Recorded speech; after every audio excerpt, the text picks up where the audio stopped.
Well, it's official. I've retired. Hey, welcome to the Backwoods Gourmet. As you seen by that little intro, I officially retired from my full-time job last week. My first week of retirement here today, or this week actually, and we're getting ready to start a great adventure that I hope you guys make sure you subscribe, turn on your bell notifications. YouTube is doing a bunch of weird stuff with AI, putting out videos to you guys right now, and I know our channel views have gone crashing. So, and a lot of people are commenting that, hey, there you are. Okay, well, we've been here all along, and hopefully it's going to correct itself. But go back right now, even if you've been a long time subscriber, check your subscribe status.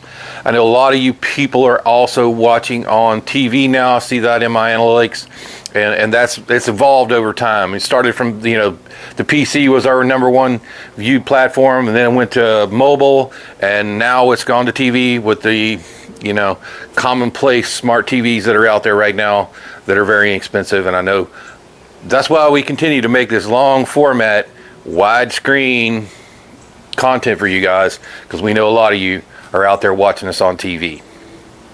That being said, let's get to what we're going to do today, and that is preserve a bunch of yellow squash and zucchini that we've grown right here in our own little container garden. I'm going to show you that next. So a couple years ago, I started collecting these old horse troughs, and what happens is the cows or the horses or whatever beat the heck out of them and get a crack in them, and they start leaking, and they're not really any good for holding water anymore. So a good friend of mine, actually my past employer, has a ranch, and when these go bad, I usually try to end up with them.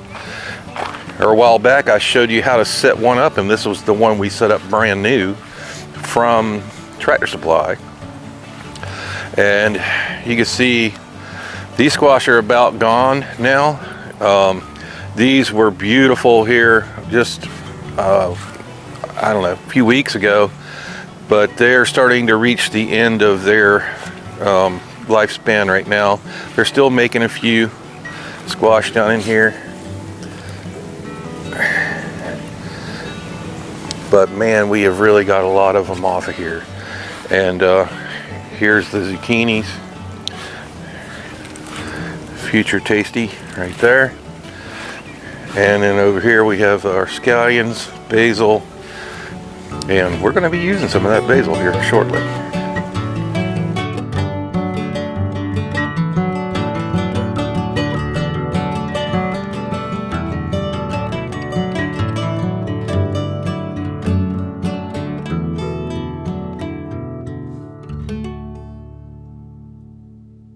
So like I said, I thought everybody knew how to preserve their garden vegetables, but it turns out that maybe there's a lot of younger people out there that have never been taught how to do it. So this video is going to be a very short, brief instructional video on how to prep these yellow squash and zucchini for freezing, and with a few little gourmet twists. So here's what you're going to need to do this part of the deal. And what we're going to do is we're going to flavor the water that we're going to blanch the squash in. And I'm a very, my grandmother, my grandmother, my mom, and none of them, they used to just throw them in the water. But I figured, if we're going to blanch them in water, that's going to dilute the flavor of them, right? So why don't we do something to help with that? So I have some fresh basil. You've seen a plant growing out there. Gonna throw that in there. Here's some of that fresh rosemary. I'm gonna throw that in there. Don't have to chop it up too good. And there's four or five cloves, whole cloves, peeled garlic. Those are gonna drop in there. Then right here we have some nice key limes that I just found in the store. And these are pretty potent. We're going to start out with the juice of just one, and I'm not going to put the lime in there because these things are really They're really tart. I'll tell you that. I'll go ahead and that with not much juice, so I'll put the whole juice of one little key lime in there. Squeeze it as good as we can. Alright, that's just going to brighten it up. And if you don't have key limes, just use half of a regular lime here. Alright, time to get that on the fire and get it basting away. I wouldn't say basting, we're sauteing. Nope, that wouldn't be the right word either. We're going to get it cooking. Alright, I'm going to start out the lid on it. Just let it come up to the simmer. Might have to adjust my fire a little bit here to get this settled down.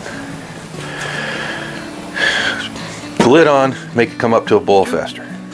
So I'm just going to come in here and take that bloom end off of each one of our zucchinis. We're going to start with the zucchinis.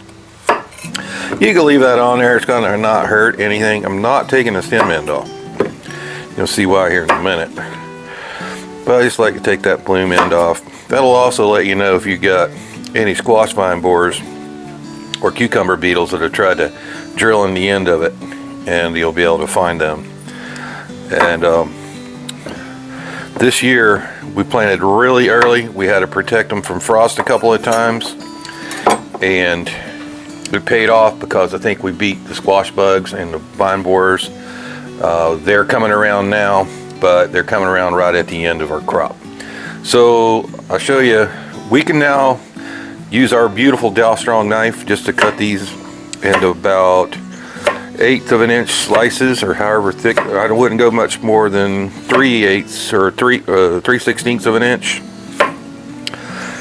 But you know, we got a lot to do, so we're going to shortcut it and get out the mandolin, and that's going to be the reason for leaving that stem end on, so you kind of have something to hang on to. Okay, but that's beautiful zucchini there, sliced with our beautiful DALSTRONG knife. If you'd like to try out some DALSTRONG knives or even take a look at them, please check out the link in the description box below. You can go right to the DALSTRONG website. If you use our special code, we're going to give you 10% off on everything over there at DALSTRONG. So I know they make a bunch of safety devices for these things.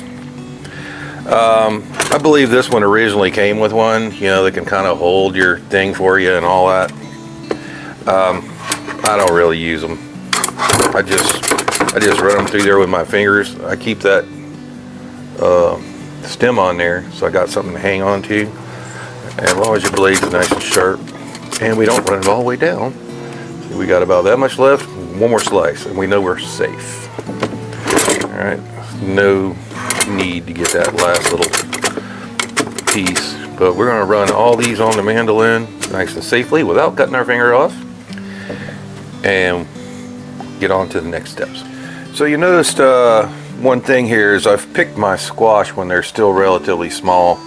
If you let them get big, like sometimes I miss one and it gets big and fat like that, and they'll get even fatter if you miss them and they're hiding away from you. What's going to happen could be a lot of seeds inside there because it's maturing, and that middle of that squash is going to be very mushy.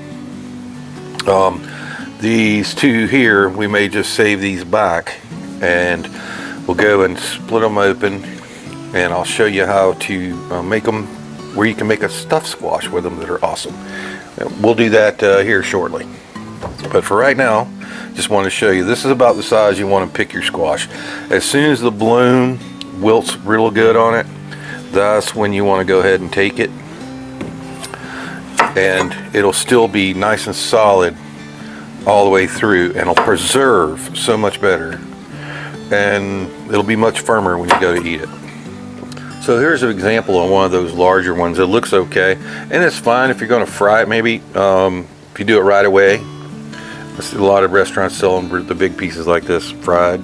But if you're going to try to preserve them like we're going to do right now, then all this middle part here where all those seeds are, that's just going to turn like jelly, and might not, it's going to be fine, but again, best results, use the smaller ones. So So there you go. There's all the yellow, all the zucchini. There's the 3 fat boys. I'm going to show you how to hollow those out.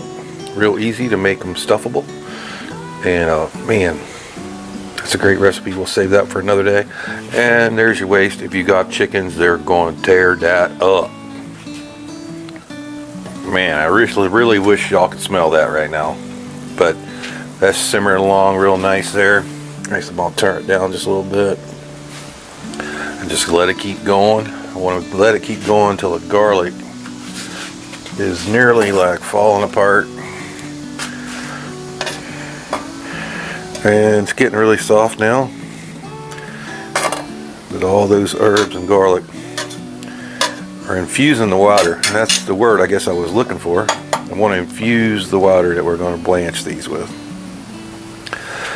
And I want to get as much of that flavor into the squash as possible.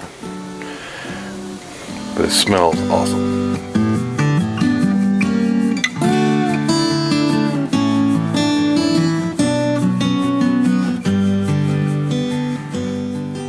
As promised, I'm going to show you what to do with these fatties. These are the ones that you miss and they get really big and bulbous like this.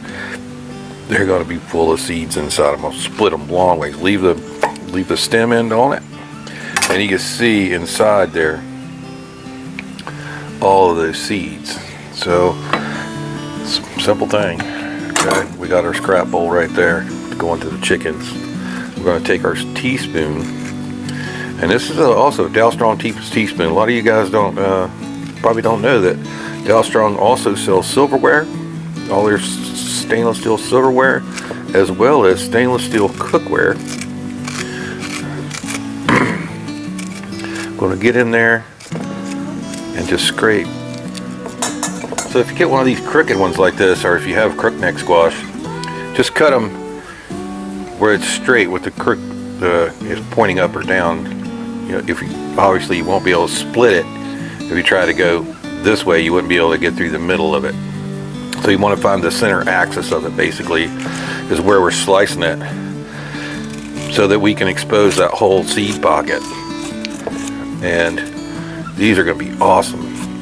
Now you can use these for a lot of things. I'm thinking about putting some sofrito in these, and then a little bit of sofrito and some cheese, and put them in the oven and just bake them till your cheese is browned. Like, see this guy here, he's kind of funky shaped, so you got to find the center axis of him and cut him right down that center axis all the way through the stem. Then you'll completely expose the seed pocket area. And this one, you see the seeds are very mature on this one. This was one actually growing in one of my pots.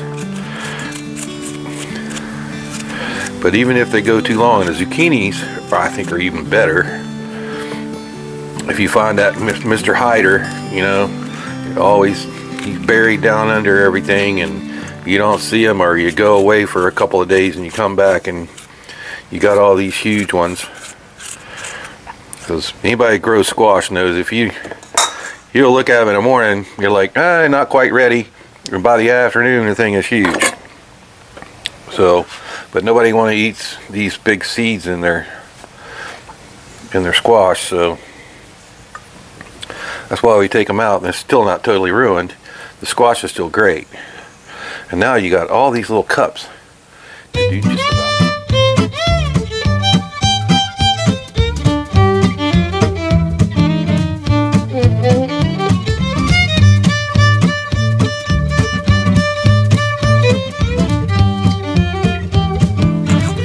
Alright, so time to clean up our pot.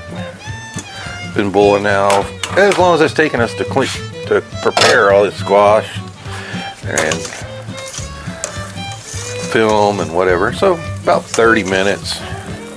We'll go ahead and just kind of strain all the bigger pieces out of there.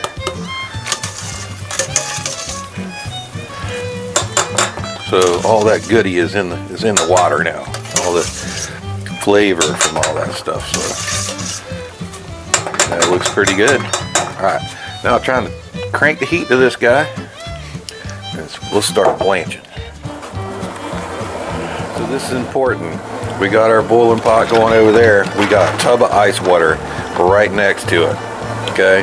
Because we're going to have to stop the cooking quickly to keep these guys from overcooking. So we're going to come in with small batches each time, just till it boils again, and then into the ice bath over here. Goes kind of quick. Alright. Again, I'm going to grab them small batches about, I got one of these big spider skillet, or spider dippers. That's about as much as we put in a bag. I want to do them one at a time. If you try to dump them all in there, it really kills your boil. Here we're using the propane burner, so it's going to recover really quickly. And I'm only going to give these things about 1 minute.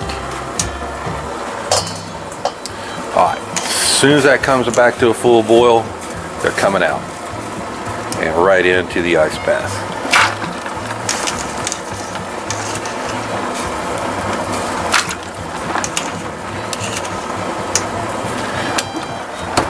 Alright, time for the next batch.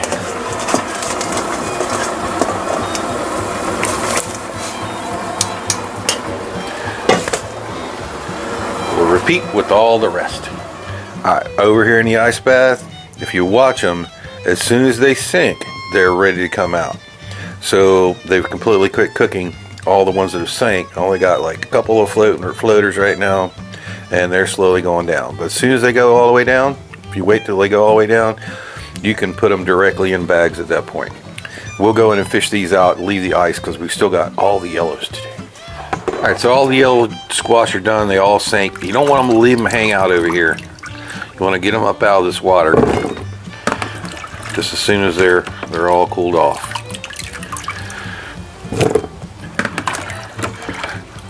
We'll get them all out. We'll show you the bagging part and a couple little tips on that. And then we'll review. But these are going to be awesome come this winter when we don't have any fresh squash. I think this makes... Alright, it's time to bag these guys. We want to get them bagged and frozen as soon as possible after doing this. You can mark these bags if you want. I'm not going to today. But definitely use a freezer bag and or vacuum bag. This funnel right here is made for filling your mason jars. And believe me, this saves a lot of time of filling these bags. You can just hold that joker in there like that. I think it's easier just to grab them with your hands, right? I usually put 3 handfuls in a bag, which is about enough for me and Mrs. Backwoods. That keeps your seal nice and clean up here, so that you don't have any problems with getting any kind of the juices or whatever on the seal, which makes a better seal. Just flatten it out, and these are zipper bags. Not my preference, but that's what we got today. And we lay them flat like this so that they'll freeze really quick, and they won't take up as much room. They can stack these up in the deep freeze.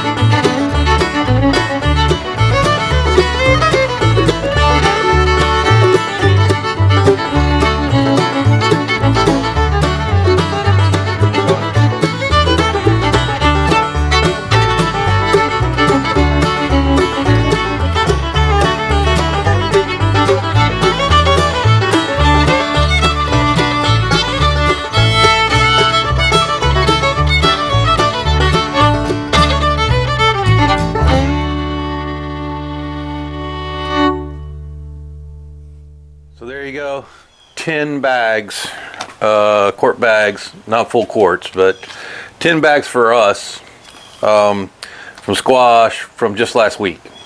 All right, these are going to be delicious. If you got vacuum bags, they'll last even longer, but that's a lot more work. But with the vacuum bags, use that same trick I showed you with the funnel for your mason jars. and it'll keep your seal nice and clean. Alright guys, last tip, in the deep freeze, you want to try to put these in a single layer if you got enough room. That's going to allow them to freeze much faster, at least until they're frozen. Then you can rearrange them and stack them up. But I've kind of stacked some of the other stuff I had here. And we got more squash up there. We got bluegills and bluegill fillets. We just caught those. Let's move them all up. I'm going to use my bottom shelves if possible, because they're going to get a lot colder. And a deep freeze is a lot colder than your normal freezer in the house usually. Usually this deep freeze is around freaking 0 or below 0. So that'll freeze very quickly. Then we can rearrange them after they're frozen. So that was a bit of work, but going to be well worth it. Like I said, this fall and winter, when we're hankering for some nice fresh squash, and pull those guys out, they're going to be awesome, I swear. So let's recap everything we learned in this video. First of all, pick your squash young before they get all seedy. That'll make them 100% better, guarantee it. Your kids will like it better too, I guarantee you. Second of all, slice them evenly on the mandolin. That's going to make sure you get the exact same thickness on them every time. It's going to ensure that they blanch evenly, and you're not going to have any in there that are overdone or underdone in the blanch. It's going to be pretty important. You can do it with a knife, but be very mindful of keeping the slices all even. Thirdly, and something that a lot of people don't know, is we infuse the blanch water with our favorite herbs and spices. Use yours and whatever you have, okay, and whatever you like. Throw it in that pot, let that thing boil in there for 30-45 minutes before you ever even start this process. Strain them out of there just like we did, and then blanch your veggies. And it works for all kinds of veggies, not just for squash, okay? The next thing is the blanch time, and it's only going to be about 30 seconds at a rolling boil. As soon as that thing comes back up the rolling boil, you've seen us using the Concord double burner propane stove back there. Pretty sure they still make that thing. It's up on my Amazon store. It's a good time to remind you to check the link down below for our Amazon store. Got some great bargains in there, and everything that's on that store has been personally reviewed by me and recommended. Next thing is, as soon as that 30 seconds is up, have a big dipper like we did so you can make time of the process, because you don't want to be in there picking out individual ones. You want to be able to get them out of there as fast as possible. So that Chinese spider we used, highly recommend you put that in your gear. Works great for this type of process. All right, get it out there, get it in that ice water. All right, put them in that ice water. That's going to immediately start stopping that cooking within seconds, okay? That's the key. If you just throw them to the side over there, they're going to keep cooking, they're going to turn to mush. You're not going to be very happy with it. Next thing is using that funnel for your cans, for your jars, and mason jars. It only costs a couple bucks at Walmart, Tractor Supply, Rural King, wherever they have canning supplies. You find those little funnels. Really helps them get you into bags a lot quicker, save you a lot of time and worry on falling out everywhere. Even when you're by yourself. If you got a helper, even better. All right. Once you get them in them bags, make sure you flatten them out like we did before you seal them up. Try to get most of the air out of them you can. All right. And that leads me to the last thing, is when you arrange them in the freezer like we just showed you, put them in a single layer until they're frozen. If you got room, if you can shovel stuff around, move stuff around like I did to get an even layer and lay them all out flat, they'll freeze within a couple hours. All right, and that freeze time is, you know, all your big veggie companies all talk about flash freezing. Obviously, we don't have flash freezer. We can't get down to 30 below where they freeze that fast. But the faster they freeze, the better the ice crystal set up in them, and the more firm they'll be when you bring them out. So I hope you have enjoyed this particular episode of the Backwoods Gourmet. I need you to hit that subscribe button right now and like the video if you did. And because we got this big trip coming up from Key West, we're going to be cooking on location across North America, starting in Key West and ending in Mount McKinley in Alaska at Denali National Park. That starts day after tomorrow. Okay, not on YouTube, but we'll be down in Key West day after tomorrow and start filming this series. We're going to try to post as much as possible on the way there. We're going to be stopping in Yellowstone. It's going to be great. Going all the way up through Canada, the Alaska Highway. And you know, when we get to Alaska, we're going to be doing some of them salmon fishing. So make sure that your notifications are set. Like I said earlier in the video, YouTube's been janking around with the AI with all this stuff. So make sure your notifications are set, and make sure you click inform me of all content from this user, or it's a crapshoot whether you'll ever see a Backwoods Gourmet video again. So if you like what we're doing, please smash that like button again. Over here you can subscribe to our channel with this little button if you're not on TV. And over here you can find a playlist of a whole bunch more canning and preserving videos. And over here, hey, we'll let YouTube pick. We'll see you next time.